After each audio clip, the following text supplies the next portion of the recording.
Informasi selanjutnya, Saudara, Satuan Reserse Kriminal Polresta Banda Aceh melakukan pengembangan kasus operator warnet yang menyediakan tempat bagi para pelaku judi online di Kedah, Banda Aceh. Pihak kepolisian rencananya akan melakukan pemeriksaan kepada pemilik warnet setelah operator warnet berinisial NA ditangkap karena terbukti menyediakan alat dan tempat kepada orang lain untuk bermain judi online di warnet tersebut.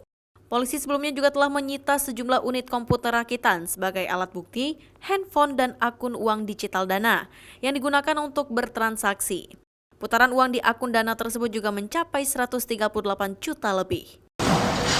Judi ini kan berjaring ya pelakunya, dan ada sindikat-sindikat lain yang mungkin tidak ada di Banda Aceh.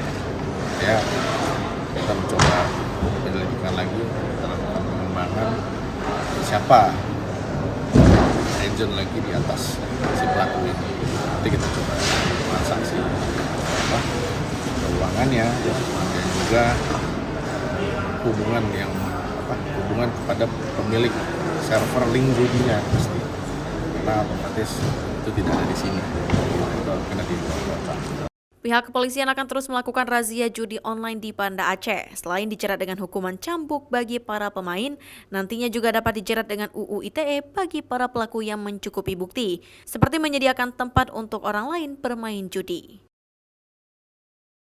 Syahril, Kompas TV, Banda Aceh.